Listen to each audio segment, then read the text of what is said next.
내 눈으로 내 귀를 즐거워할지니라. 아멘. 할렐루야. 아멘. 오늘 이렇게 정원에서, 교회 정원에서 야외 예배를 드릴 수 있는 교회가 아마 일본에서 우리 교회밖에 없지 않을까 싶습니다. 야외 예배하고 또 바베큐를 할 수 있는 이런 교회가 아마 우리 교회밖에 없을 거예요. 이런 좋은 환경을 주신 우리 하나님을 찬양합니다. 아멘.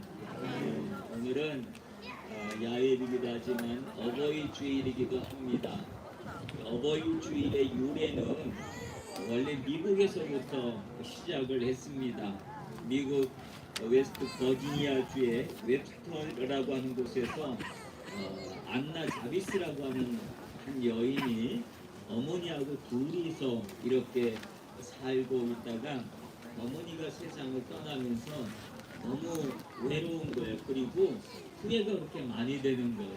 뭐가 후회가 많이 되냐면 그동안 어머니 살아계실 때 효도를 제대로 하지 못했던 것이 후회가 늘 되고 있었는데, 근데 어느 날 그녀의 친구의 초대를 받아서 파티에 참석하는데 그날따라 어머니 생각이 많이 나가지고 이 여인이 카네이션을, 하얀색 카네이션을 이렇게 달고 그리고 그 파티에 참석을 했습니다. 그리고 난 다음에 그녀는 내가 1년에 한 번이라도 우리가 어머니를 좀 기억하는 그런 날을 삼았으면 좋겠다 생각하다가 그 어머니의 유산으로 받았던 그 한 10만 달러 정도 되는 유산을 들고 그것을 사용해서 여기저기 있다가 어머니 날을 만들자고 한음을 올리기 시작합니다. 그렇게 하다가 한 7년 후에 미국의 윌슨 대통령으로 취임하면서 어머니 날 제정을 선포하게 된 거예요. 그래서 이 미 의회는 1914년 5월 둘째 주를 어머니 날로 선포하게 되었다고 하는 겁니다. 그러면서 그날 부모님이 살아계신 분들은 이 빨간색 카네이션을 하고 부모님이 돌아가신 분들은 하얀색 카네이션을 하고 그렇게 하면서 어머니를 기리는 그런 시간을 가졌다고 합니다. 일본에서는 어머니 날이 시작되어진 것들이 메이지 말기경에 기독교를 통해서 카네이션을 교회를 통해서 이렇게 나눠주는 것이 소개되어지고, 그래서 1915년에 교회에서 이제 카네이션을 나눠주고 이미 그때는 복음이 시작되었습니다. 그렇게 하다가 1931년에 현교의 생일이었던 생일이 3월 6일이었는데 그날을 어머니 날로 제정을 한 거예요. 그렇게 하다가 1937년에는 신기한 게 모리나가 절가해서 이것을 온 국민에게 이 어머니 날을 이런 좋은 날이다 그리고 막 이게 퍼지게 된 거예요. 그렇게 하다가 1947년 10월 22년에 공식적으로 5월 둘째 주일을 어머니 날로 이렇게 제정해서 공포하게 되었습니다. 일본에서 어머니 날이 만들어진 이 계기를 보면 좀 재미있죠? 시작은 교회에서 시작을 했다가 그 다음에 모리나가 제과점에서 상술로 그것을 펼쳤다가 국가에서 이것을 어머니 날로 한정을 시켰다라고 하는 그런 좀 재미난 일들이 있습니다. 한국에서는 계속 어머니 날로만 지키다가 아버지들의 불만이 되게 많이 있었어요. 왜 어머니 날만 지키냐? 아버지는 뭐냐? 그래서 어머니하고 아버지를 합친 말로 어버이라고 하는 말을 만들어서 그래서 1973년부터 이 어버이날로 개정해서 지키고 있습니다. 중국에서도 5월 둘째 주일을 어머니날로 지키고 있다고 합니다. 중국에서 어머니날을 지키게 된 것은 서양의 영향을 많이 받았던 홍콩이나 마카오나 이런 데에서부터 시작해서 그 영향을 받아서 이거 참 보기 좋다 해가지고 그래서 이제 시작된 것이 중국에서도 5월 둘째 주를 어머니 날로 이렇게 지키게 되었다고 합니다. 그런데 성경에 보면 하나님이 이 어버이 즉 부모 공경에 대해서 굉장히 중요하게 다루고 있는 것을 우린 성경을 통해서 볼 수가 있습니다. 오늘 기독교인들이 지켜야 될 가장 중요한 10가지 계명이 있죠. 그것을 우리는 10계명이라고 하는데 이 10계명 중에서 1계명부터 4계명까지는 인간하고 하나님과 관련된 계명의 내용입니다. 즉 너는 나 위에 다른 신을 두지 말라, 우상을 만들거나 섬기지 말아라, 하나님의 이름을 망령되이 부르지 말아라, 안식일을 기록하고 거룩하게 지켜라. 여기 이제 4계명까지는 하나님과의 관련된 계명이고 5계명부터 10계명까지의 내용이 사람들과의 관계의 계명입니다. 근데 사람들과의 관계의 계명 중에 제일 첫 번째 계명이 뭐냐면 제 5계명 한 가운데 있는 5계명이 내 부모를 존경하라 이것이라고 합니다. 그러므로 살인하지 말라, 간음하지 말라, 도적질하지 말라, 내 이웃에 대해서 거짓 증거하지 말라, 내 이웃의 것을 탐내지 말라 라고 하면서 사람들과의 관계를 이야기하면서 제일 중요하게 여긴 것, 제일 처음에 말한 것, 그것은 부모와 관련된 이야기라고 하는 그런 내용입니다. 그리고 성경을 보면 여기저기에서 부모를 공경을 잘하는 사람에게 복을 주시겠다는 이야기를 성경은 여기저기에서 말씀을 해주고 있는 그런 부분을 볼 수가 있습니다. 신명기 5장 16절에 보면 너는 너희 하나님 여호와를 명대로 내 부모를 공경하라. 그리하면 너희 하나님 여호와가 내게 준 땅에서 내 생명이 길고 복을 누릴 것이다 라고 합니다. 즉 무슨 얘기입니까? 부모 공경 잘하면 이 땅에서 오래 살고 잘 살 것이다 라고 하는 이런 말씀을 해주신 거예요. 근데 여러분 성경에 보면 하나님이 이렇게 10계명에서도 부모 공경에 대해서 얘기를 하고 그리고 또 여러 말씀을 통해서도 부모 공경에서 이렇게 많이 얘기하고 강조를 한 이유는 뭐가 있을까요? 하기 쉬우면 이것을 성경에서 이렇게 계명으로 드시고 그렇게 했을까요? 어렵기 때문에 그럽니다. 어렵지만 반드시 해야 되는 일이기 때문에 하나님은 이렇게 계명을 통해서도 성도든 모든 그리스도인들은 모든 하나님의 자녀들은 반드시 10가지 계명을 지켜야 된다. 그 중에 5계명 한 가운데 있는 중요한 계명은 내 부모 공경이다라고. 그리고 부모 공경만 하면 그것만 네가 잘하면 내가 이것저것 필요한 것들 너희들 원하는 것 다 해줄게. 하나님이 이렇게까지 얘기하신 이유는 사람들이 알면서도 하지 않기 때문에 그럽니다. 쉬울 것 같지만 당연한 것 같지만 사람들이 안 하니까 하나님은 강조하고 또 강조를 해주신 것이다 라고 하는 거예요. 그래서 오늘 말씀에 보면 왜 이렇게 하기가 어렵나 뜻을 보면 오늘 성경을 통해서 볼 수가 있습니다. 오늘 읽은 본문이 23절에 보면 뭐라고 얘기하냐면 너를 낳은 아비에게 청종하고 내 늙은 어미를 경히 여기지 말지니라 라고 얘기를 하는데 부모 공경이 참 안 되는 건 뭐냐면 아버지 말 안 듣고 엄마를 우습게 여긴다.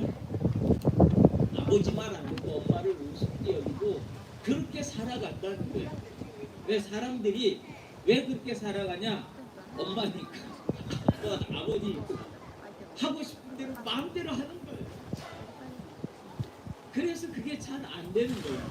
당연한 건데 우리 어릴 때는 엄마 아빠가 최고인 줄 알아. 엄마 아빠 최고인 줄 알고 그렇게 자랐는데 아이들이 나이가 들어가면서 그러면서 점점 부모님이 어릴 때는 최고로 생각했는데 나이가 들어가면서 별로가 된 거예요. 왜냐하면 뭘 물어보면 대답해 주는 게 없어. 가르쳐 주는 게 없어. 그러다 보니까 가만히 살다 보니까 주변에 똑똑한 사람들이 너무 많아요. 저 사람한테 이야기를 들으면 되겠다 하는 사람들이 너무 많이 나타났어. 그러다 보니까 우리 엄마 아빠가 최고라고 생각했던 마음이 바뀌어져서 그런 똑똑한 사람을 찾아가기 시작하고 친구가 더 좋고 세상에 멋진 사람들이 많다는 것을 알면서부터 부모의 말은 귀에 들어오지 않는 겁니다. 그리고 부모가 뭐라 그러면 그거 우습게 여겨버리는 겁니다. 성경은 그렇게 하지 말라라고 합니다. 근데 저도 이게 부모잖아요. 내가 부모 앞에서 애들이 뭐 이렇게 물어보고 그러면 뭐 얘기해주면 틀리는 게 되게 많아요. 잘 못 가르쳐준 것도 너무 많고 그러다 보니까 내가 아는 건 벌써 옛날 얘기고 지금 아이들은 그런 것보다 훨씬 더 그렇게가지고 더 많이 잘 알고 있는 거예요. 그러다 보니까 가르쳐주는 부모도 자신이 없어지고 그러니까 뭘 지식을 가르쳐주려니까 잘 안 되는 거야. 내 성경은 그렇게 하지 말라는 거야. 왜냐하면 부모에게는 자식들에게 없는 것이 있다는 거야. 자식들에게 없는 게 뭘까요? 그 자식 잘 되기를 바라는 마음, 이 마음은 자식에게 없어요. 자식 잘 되기 바라는 마음, 이 마음은 부모밖에 없다니까요. 그 마음이 있고 그 다음에 부모에게는 뭐가 있냐면 부모에게는 삶에 살아온 인생의 연륜이 있어서 연륜 속에서 나오는 삶의 지혜라고 하는 것이 그 속에 있습니다. 그 지혜는 어디서 나오는 거예요? 경험에서 나오는 거예요. 사람은 부모들은 많은 경험을 했어요. 살아오면서. 그러다 보니까 젊은이들이 모르는 그런 경험을 너무 많이 했기 때문에 그 속에서 우러나오는 지혜들이 삶의 지혜들이 참 많이 있는 거예요. 여러분 부모를 우습게 여기지 말라고 하는 이유가 뭐냐면 부모에게는 그런 삶의 지혜가 있기 때문에 부모를 경히 여기지 말라라고 말씀해 주는 거예요. 근데 지식이라고 하는 것은 그래요. 지식은 세상에 살아가면서 꼭 필요한 것입니다. 학교 다니면서 지식을 얻는 것이지요. 근데 학교 갔다 하기 위해서 지식을 얻고 그렇지만 그 지식은 어디까지 필요한 거냐면 좀 더 높은 학교를 들어가기 위해서 그리고 또 회사에 들어가고 좋은 직장에 들어가기 위해서 지식이 꼭 필요합니다. 그런데 그 어느 곳에 이루고 난 다음부터는 지식이 계속 필요한 게 아니라 지혜가 필요한 겁니다. 지혜가 있어야 자기가 들어간 그 직장에서 그곳에서 포함되어 있는 그곳에서 오래 지낼 수 있고 슬기롭게 모든 일들을 다 겪어낼 수 있는 삶의 지혜가 자기의 이루고 있는 그것을 유지시켜준다 라고 하는 그런 말씀인 겁니다. 그러므로 우리에게 있어서는 지혜가 중요한 줄로 믿습니다. 하나님은 우리에게 지혜를 주시는 분이십니다. 성경에서 그 지혜를 가르쳐 주시고 기도하면서 순간순간 필요한 지혜를 떠올리게 해주시고 위기의 순간 지혜를 하나님이 허락해 주셔서 그 지혜로 그 힘든 시간을 잘 견딜 수 있도록 해준다라고 하는 거예요. 그래서 부모는 그런 지혜가 있는 분들이다라고 하는 거예요. 근데 자녀들이 점점 커서 성장을 하고 결혼을 하고 자녀들이 또 부모가 되면 그때서야 힘든 일을 겪고 그러다 보면 우리 엄마는 우리 아빠는 그 많은 일들을 어떻게 다 했을까 그런 생각이 그때서야 드는 겁니다. 처음에는 우습게 여기고 별 볼 일 없이 여기 그러다가 본인이 부모가 되고 나이 들어보면 우리 부모는 참 훌륭하시다. 그렇게밖에 못 배우셨는데 어떻게 그 세월을 그렇게 잘 살아오셨나. 우리 자녀들을 어떻게 이렇게 잘 키워오셨나 그런 생각을 하게 된다. 저는 어릴 때부터 어르신 목사님들하고 얘기하는 걸 참 좋아했어요. 왜냐하면 저도 젊었을 때는 어르신들하고 얘기하는 게 되게 어려웠거든요. 힘들고 어른들이 참 힘들더라고요. 대하기가 어렵더라고요. 근데 적당한 나이가 되니까 어른들하고 얘기하는 게 그렇게 재미가 있어요. 왜냐하면 어른들하고 얘기하다 보면 많은 이야기를 들을 수가 있어서 그분은 어르신 목사님들을 만나면 이미 은퇴를 다 하신 분이기 때문에 그들이 목회하면서 있었던 수많은 지혜들이 그분들 속에는 있더라고요. 그래서 그 얘기를 잘 듣는 게 참 재미가 있어요. 물론 성공한 이야기들만이 있는 게 아닙니다. 실패한 이야기들이 참 많아요. 나는 이렇게 해서 실패했어. 사실 난 이렇게 해서 그렇게 잘못됐었어. 그러면서 본인이 실패한 이야기를 많이 해줍니다. 여러분, 부모님들이 모든 것을 다 성공하고 살아오진 않았어요. 부모들도 실패를 많이 했어요. 그러나 참된 지혜는 어디서 나오냐 하면 성공한 이야기 속에서만 나오는 게 아니라 실패한 이야기들 속에서 지혜가 나오는 거예요. 실패 속에서 많은 교훈을 얻을 수가 있는 거예요.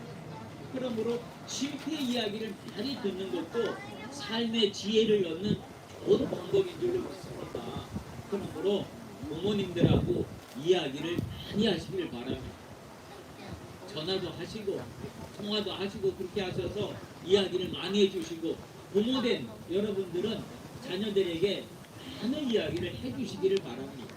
살아온 이야기를 많이 해주세요. 경험한 이야기를 많이 해주세요. 그게 자녀들에게 지혜를 얻게 하는 그런 길이 되어준다라고 하는 사실입니다. 다행히 우리 교회는 할머니 같은 어르신분들도 있고 중년 부모님 같은 그런 분들도 있고 또 젊은 성도들도 있고, 우리 교회는 이렇게 어린 아이들도 뛰어노는 어린 아이들도 많이 있습니다. 그러므로 우리가 후나바치 교회라고 하는 교회가 한 그리스도 안에서 한 가족이다 생각을 하시고, 교회 안에서는 어르신들한테 존경하는 마음을 가지고 많은 이야기를 들으려고 하고, 또 어르신들은 많은 이야기를 해주시기를 바랍니다. 사랑하는 마음을 가지고 한마디라도 더 해주시면 그 이야기가 젊은 애들에게 지혜가 되어줄 줄로 믿습니다. 그리고 본문 25절에 보면 어떤 말씀이 있는가 하면 내 부모를 즐겁게 하며 너를 낳은 어미를 기쁘게 하라 라고 합니다. 한마디로 얘기하면 효도해라 이 말이지. 효도해라.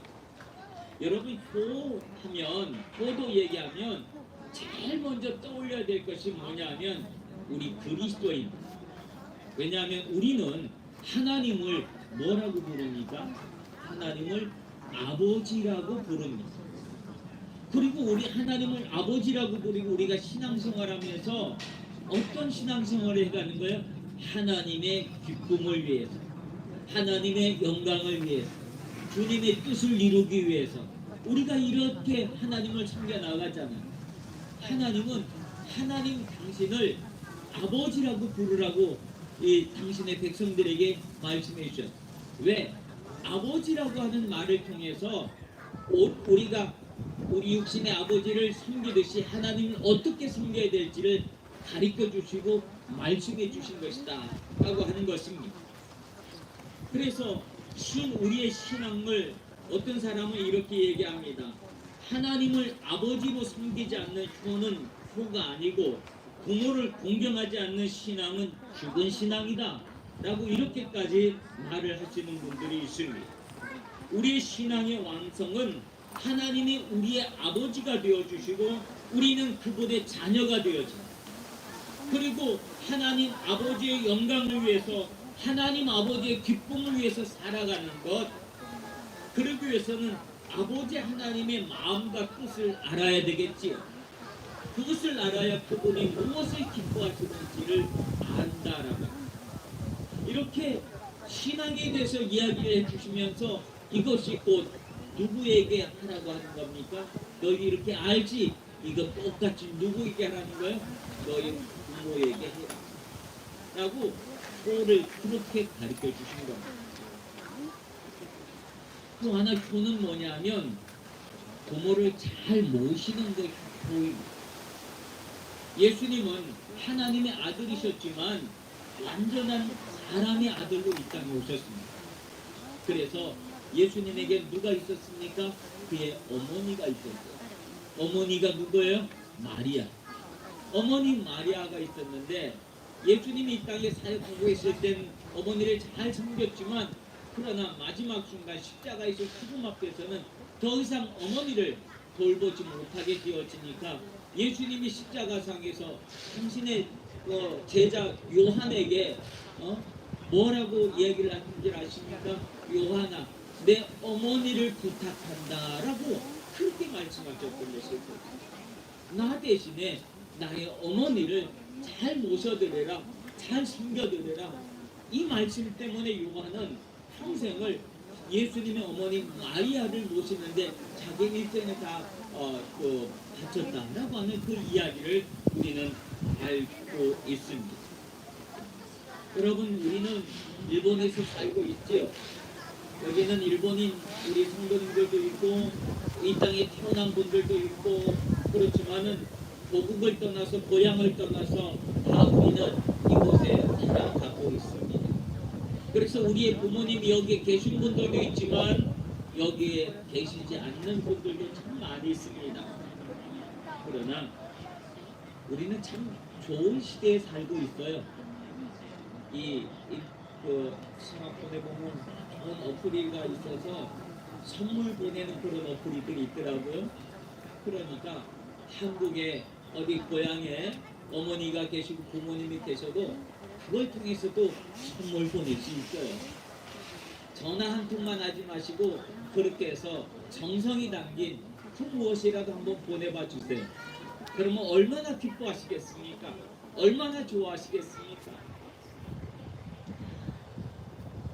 오늘 본문에서는 내 부모를 즐겁게 하고 너를 낳은 어미를 기쁘게 하라라고 말씀을 하고 있습니다. 그러므로 그 부모를 기쁘게 하고 즐겁게 하는 것이 하나님의 뜻이다 라고 하는 사실을 다시 한번 기억할 수 있는 여러분들 되시길 바랍니다. 사랑하는 성도 여러분, 우리는 예수 안에서 한 가족입니다. 하나님을 아버지로 섬기고 우리는 그분의 자녀된 하나같이 교회라고 하는 이 교회 안에서 한 공동체를 이룬 한 가족이라는 사실을 여러분 기억하시길 바랍니다. 그래서 우리는 형제요 자매요 이렇게 성도들을 부르고 있는 겁니다. 비록 고향을 떠나고 고국을 떠나서 우리의 삶이라 할지라도 믿음에서 새롭게 형성된 우리 믿음의 가족으로서의 우리 교회 공동체, 이 안에서 서로 사랑할 수 있는 아름다운 가정을 이뤄서 참 좋겠습니다. 힘들 때 서로 위로하고 기도해주고 좋은 일 있을 때 함께 기뻐해주고 즐거워해주는 복된 믿음의 가족을 만들어 가시기를 바랍니다. 오늘은 야외 예배로 드립니다. 교회 정원이지만 이렇게 시원한 곳에서 또 말씀 공기를 맞으면서 하나님을 찬양하면서 예배할 수 있는 은혜를 주신 하나님께 참 감사합니다. 오늘 예배 후에 바베큐로 또 즐거운 시간을 가지고 바베큐 이후에는 또 우리 게임도 준비를 했습니다. 뭘 아까 보니까 뭐 감추고 막 그러는 것 같던데 아마 재밌는 순서도 있을 것 같습니다. 여러분, 오늘은 모든 것을 다 털어버리고 주님이 주신 은혜를 마음껏 누릴 수 있는 오늘이 되어지기를 간절히 바랍니다. 하나님이 여러분의 가정마다 넘치게 부어주신 은혜와 은총이 더욱 충만하길 주님의 이름으로 축원합니다. 기도하겠습니다. 오늘 사랑하는 성도들이 이렇게 함께 모여 교회 정원에서 예배하며 하나님께 영광을 돌리게 하시니 감사합니다. 특별히 오늘은 어버이 주일로 우리가 이 땅에 우리를 함께 하신 어버이의 은혜에 감사하는 마음으로 예배를 드립니다. 자녀들아, 주 안에서 내 부모에게 순종하라, 이것이 옳으니라고 말씀하여 주신 그 말씀을 우리가 기억하며 주님께 효도함으로 하나님의 복을 받는 복된 성도들 되게 하옵소서. 예수님 이름으로 기도합니다. 아멘.